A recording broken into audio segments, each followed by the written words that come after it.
Okay, so this probably sounds like a weird way to meet someone, but hear me out. I took an acting gig at a haunted house last fall, just for some quick cash and because why not? I mean, I've done a bit of theater stuff, but nothing really serious. I figured it'd be fun to scare some people, maybe get a few laughs, and I could use the extra money before the holidays. The haunted house was this old, creaky mansion that had been converted into a spooky attraction every October. You know the type: cobwebs, fake blood, creepy noises, the whole gimmick. The place was staffed by a bunch of college kids and other part-timers like me, and honestly, most of us barely knew each other. But from day one, there was this one guy who kind of stood out. His name was Marcus. He worked in the makeup department, which means he was the guy who turned us into zombies, ghosts, or whatever nightmare the director wanted that week. Marcus was good at what he did. Like, really good. I'm talking prosthetics, fake scars, blood that looked disturbingly real. But what caught my attention wasn't just his skill. It was the way he moved around the makeup room, calm but confident, with this quiet intensity that made you want to look away or lean in closer. He was tall, dark hair that always looked a little tousled, and these sharp eyes that made you feel like he could see right through you. Now, here's where things started to get weird in the best way.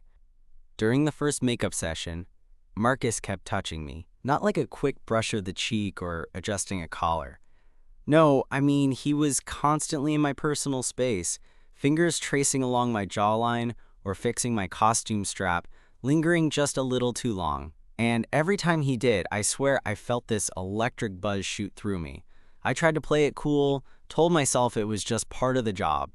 But between the dim lighting and the creepy atmosphere, it felt like more than that. I should mention, I'm usually not great with this kind of attention. I get shy, awkward. But with Marcus, it was different. I couldn't look away, even though I wanted to pretend it was nothing. There was this strange mix of professional and personal in what he was doing, like he was carefully painting me into some story only we knew about. Over the next few days, every time I came back for makeup, Marcus was there. Sometimes, when the rest of the crew was scattered or on breaks, he'd find little reasons to be close, adjusting a patch on my shirt, wiping off a smudge of fake blood, running his fingers through my hair to make it look messy but closeness-y, which was honestly mortifying, but also kind of thrilling. I started to look forward to those moments, even though I tried not to admit it, even to myself. It wasn't just the touch, though. It was the way he looked at me, like there was a secret joke we were both in on, or maybe like I was the only real thing in the room full of fake scares and props. One night, after a particularly intense shift, the haunted house was closing down. Everyone was packing up, tired and ready to go home. Marcus caught me by the mirror in the makeup room, his hand still holding the brush he'd been using to fix my face paint. "Hey," he said, voice low and a little nervous. "Do you want to grab a coffee? I mean, not as zombies." For a second, I just stared at him, trying to make sure I wasn't dreaming. Then I nodded, and we walked out into the cold night, the echoes of fake screams still hanging in the air behind us. And that's when things really started to get interesting. Walking out into the crisp night air felt almost surreal.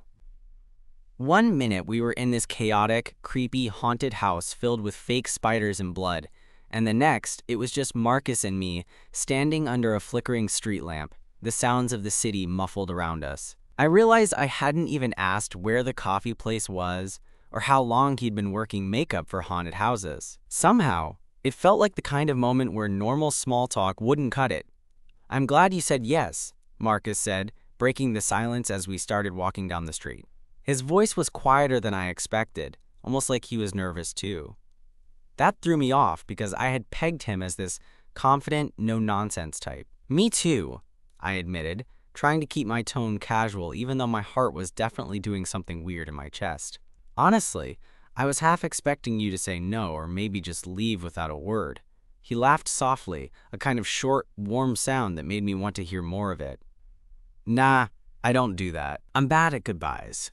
We found this little 24-hour coffee shop not far from the haunted house, the kind of place that felt cozy and a little out of place with its warm yellow lights and soft indie music humming in the background.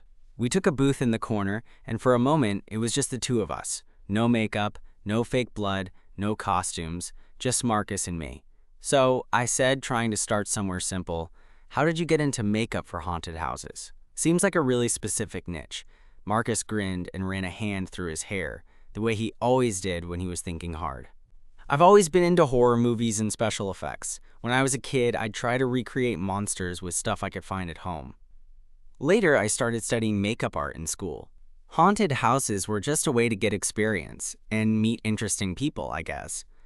I caught the way his eyes flicked toward me for a second and quickly looked away.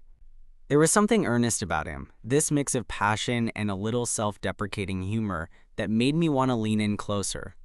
"So you're like the magic behind all the scares," I said, grinning. "I'm just the guy jumping out and hoping people scream." "Yeah, you're the star," he said, nudging me lightly with his elbow. "And honestly, you're pretty good at it. You've got this energy that makes people believe." I felt my cheeks heat up, and for a second, I was just happy to sit there, feeling like maybe for once, I was where I was supposed to be. We talked for a while longer, about everything from favorite horror movies to embarrassing moments during shifts. Marcus told me about the time he accidentally glued fake eyelids shut during a big event and had to spend hours with people trying to peel it off without ruining the whole look. I shared how I once tripped over a prop and face planted in front of a group of screaming kids. We laughed until the coffee got cold. But underneath all the jokes, there was this quiet, growing tension. Every now and then, Marcus would touch my hand, just a brief brush as he reached for his cup, or when he was emphasizing a point. Each time, it felt electric, like the hairs on my arms stood up. I kept stealing glances at him, noticing the way his eyes softened when he looked at me, or the tiny smile that played on his lips. At one point, he leaned in a little closer, his voice dropping to almost a whisper. "You know, I've been wanting to do this, hang out outside of work, for a while." I swallowed hard, feeling the words catch somewhere in my throat. "Me too," I said honestly. "I wasn't sure if you were just being nice, or I don't know." He smiled, that slow, genuine smile that made me question how I'd missed it all this time. "I'm not just being nice."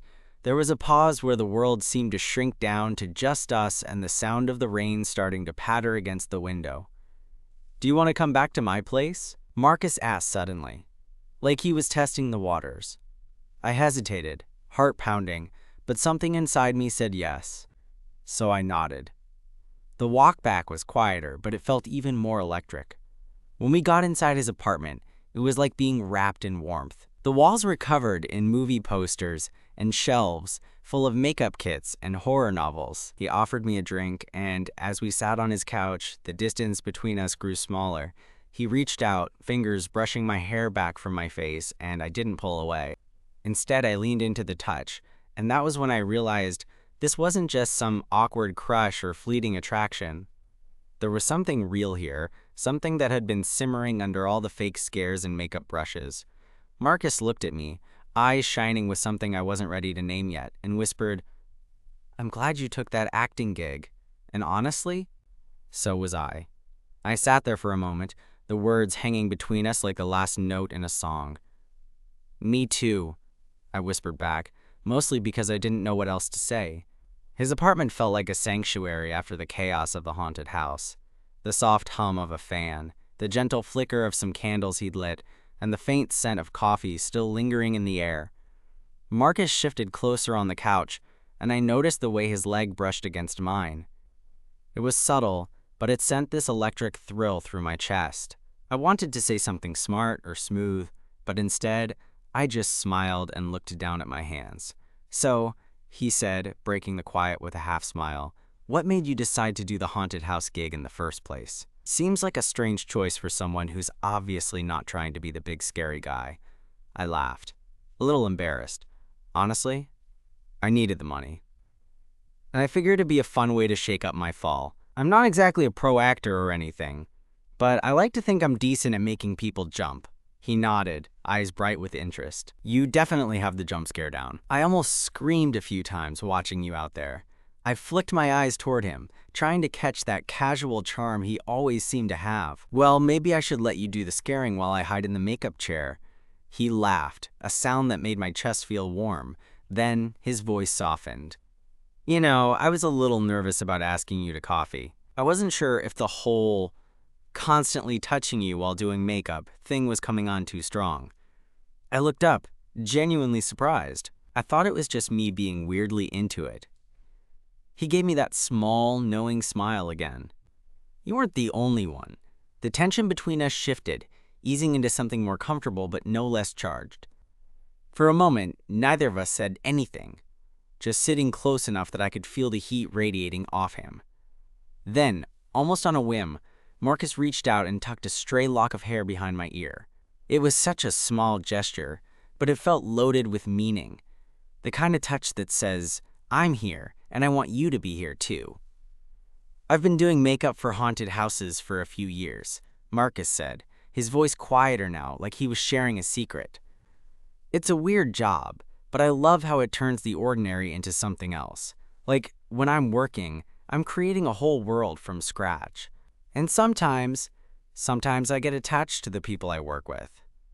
I swallowed hard, my heart hammering because I felt the same way. I'd been drawn to Marcus since day one, but hearing him say it out loud made it real. Do you ever think about what comes after the haunted house? I asked, voice low. Like, after all the fake scares and makeup is wiped off? He shrugged, but there was a softness in his expression.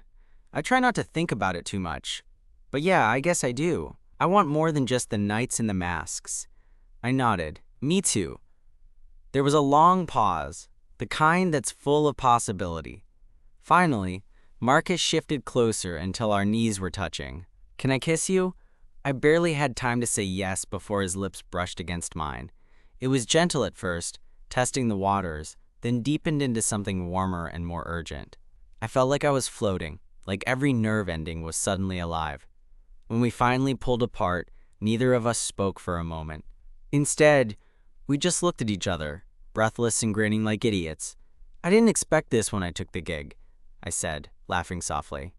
Neither did I, Marcus admitted. But I'm glad it happened. We spent the rest of the night talking, learning little things about each other that made the connection feel even stronger. His favorite band, the reason he loved horror movies, and how he always felt more himself when he was creating something, whether it was makeup or a moment like this.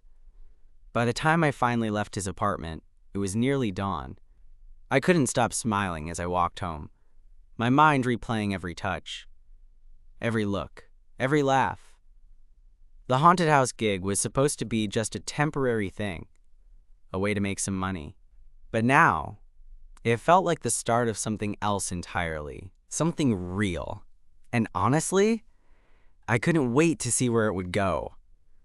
The next morning, I woke up with a mix of excitement and nerves buzzing through me. I couldn't help replaying the night before. The way Marcus's fingers had brushed my hair, the softness of his kiss, the quiet confidence in his voice when he asked if he could kiss me. It felt surreal, like a scene from a movie I'd never thought would happen to me. I checked my phone, half expecting a message from him, but there was nothing yet.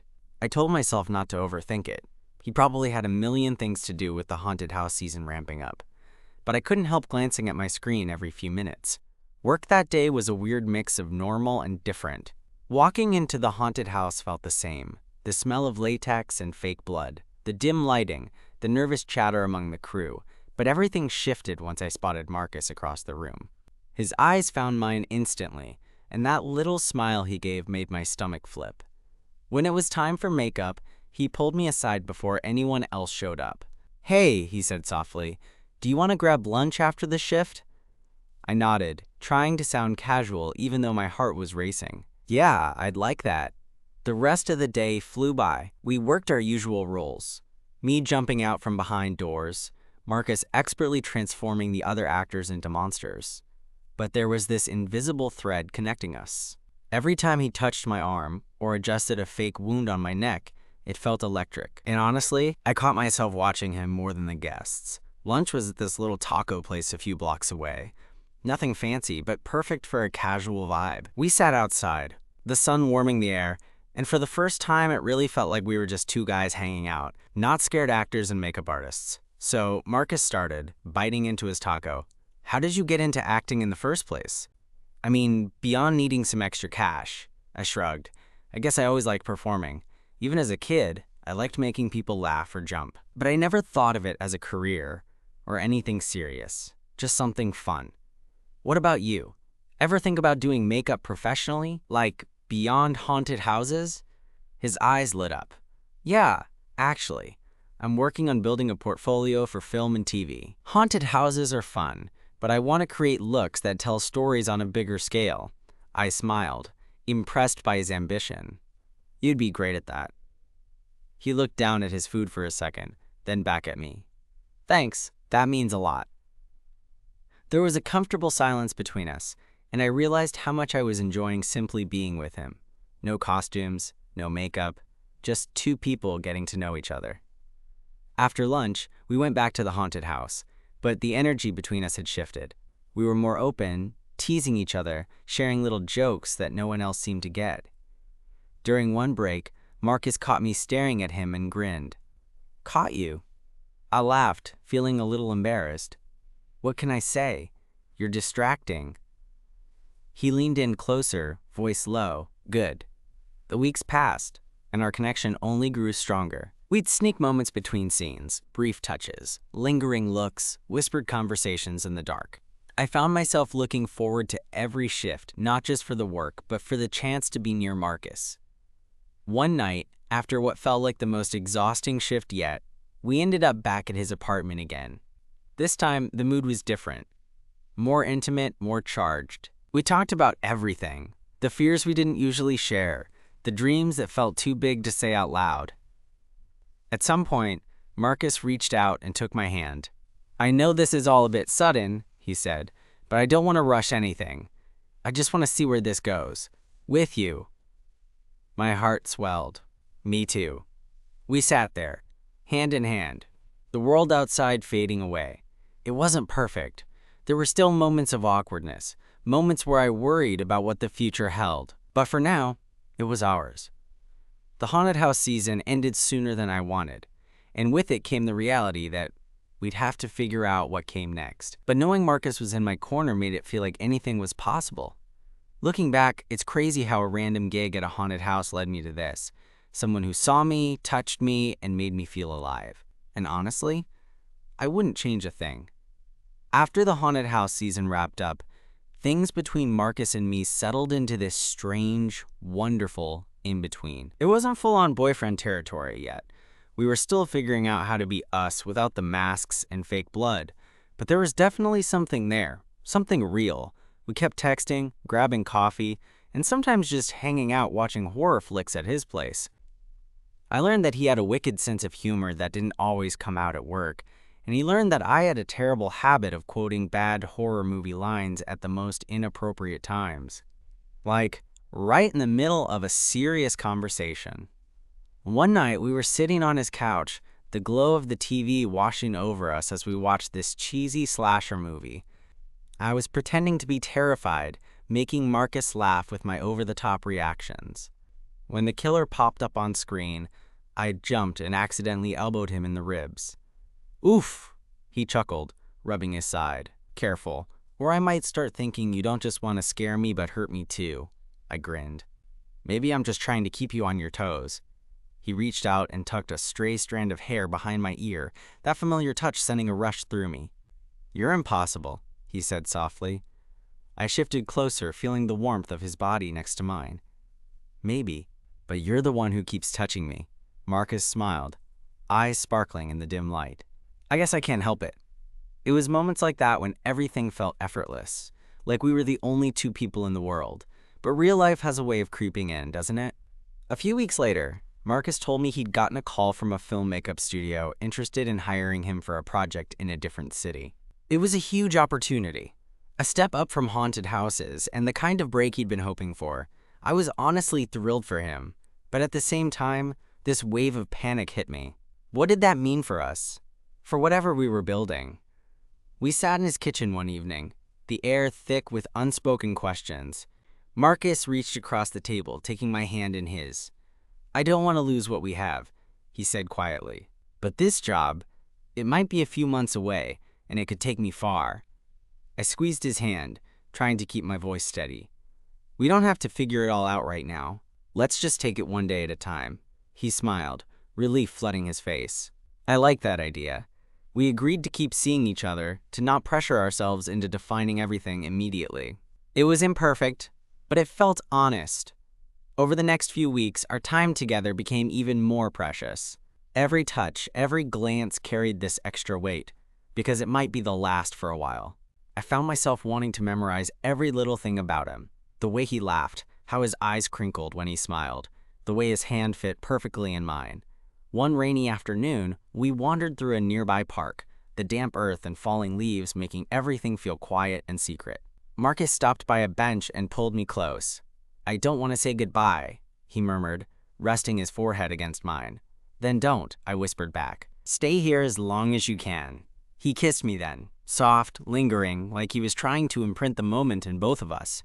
We both knew the clock was ticking, but for that moment, the world shrank down to just us, two people caught between the fear of losing and the hope of holding on. When the day finally came for Marcus to leave, I took him to the airport. Standing there, watching him disappear into the crowd, I felt this hollow ache, but also something fierce, a determination to make whatever we had work. Because if I'd learned anything from all those nights at the haunted house, it was that sometimes the scariest moments lead to the most unexpected and beautiful things. So here I am, still waiting, still hoping, and honestly kind of amazed that a job scaring people in a haunted house would lead me to the person I didn't even know I was looking for. And who knows, maybe this is just the beginning. The weeks after Marcus left were harder than I expected. It wasn't just the absence of his touch or the way his laugh used to fill the room. It was the quiet spaces he left behind. My apartment suddenly felt emptier. The shows we used to binge alone on my couch now just background noise without him beside me. We'd text, of course. At first, it was constant. "Good morning. What are you up to? Miss you." And those messages kept the connection alive. But as his days filled with new projects and my own routine settled back into its old rhythm, the messages slowed down. I told myself it was normal, that we just needed to adjust to this new dynamic, but I couldn't shake the feeling that the magic we'd found in the haunted house was slipping through my fingers. One night, I was scrolling through my phone, a half-hearted attempt to distract myself, when a message popped up from Marcus. It was a simple picture of a sunset, streaks of orange and purple painted across the sky, with the caption, "Wish you were here." I stared at it longer than I probably should have, my chest tightening. I typed back quickly, "Me too." We started texting more again after that, little snapshots of our days, occasional phone calls when the time zones lined up. It wasn't the same as being together, but it was something, and I clung to it. A few weeks later, Marcus surprised me with a video call. When his face appeared on the screen, I felt this rush of warmth spread through me. He looked tired, dark circles under his eyes and a little worn down, but he smiled like he always did, that crooked grin that managed to make me feel like everything was going to be okay. "Hey," he said, voice a little hoarse. "I miss you." "I miss you too," I said, my voice barely more than a whisper. We talked for a while, sharing silly stories and updates, but beneath it all was this undercurrent of longing. At one point, Marcus reached toward the camera, pretending to brush my hair back, just like he used to. It was such a small gesture, but it made my heart ache. "I hate this distance thing," he admitted. "I want to be there with you." "Me too," I said, stubbornly refusing to cry on a video call, "but we'll make it work." He nodded, eyes shining. "We have to." That call ended too soon, and after I hung up, I found myself staring at the ceiling, trying to quiet the chaos in my mind. Months passed, and we fell into a rhythm, visits whenever we could, long calls, and messages. But the distance took its toll.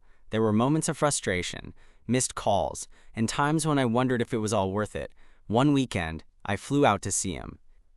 The moment I stepped off the plane and saw him waiting at the gate, all the doubts melted away. We hugged like it was our first time all over again, tight and desperate, as if holding on for fear of losing the other.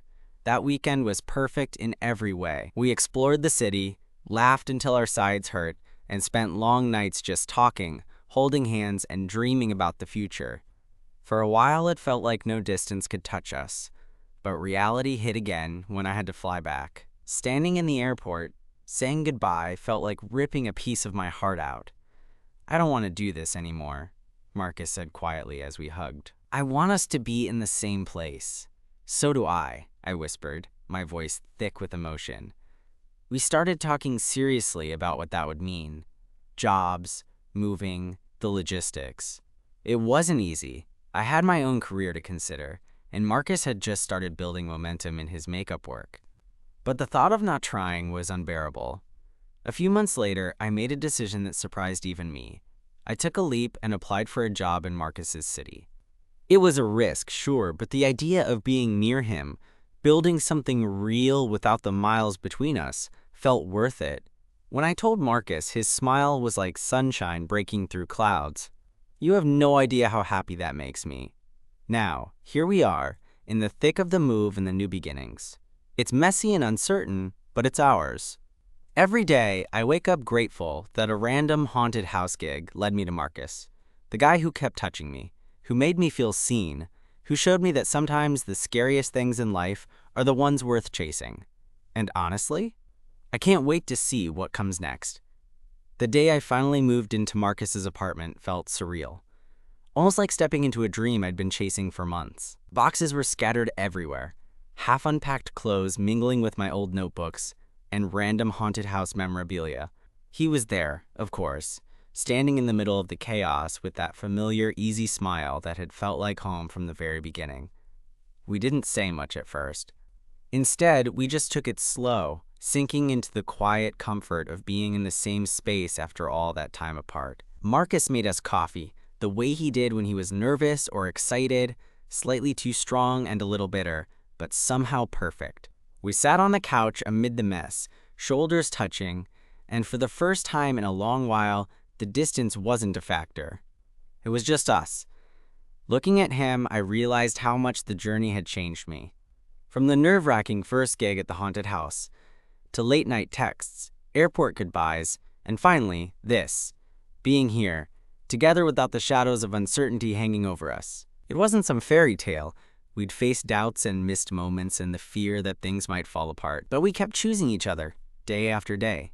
That afternoon, Marcus reached out and tucked a loose strand of hair behind my ear, the same way he did that very first night. I caught his hand with mine, and we just smiled, no words needed. "I'm glad you took that gig," he said softly, voice full of something like wonder. "Me too," I replied, feeling the weight of everything and the lightness of what was to come. We didn't need grand gestures or perfect plans. Just this, the quiet, steady closeness of two people who found something real in a place that was supposed to be all about scares and make-believe. And somehow, that made all the difference.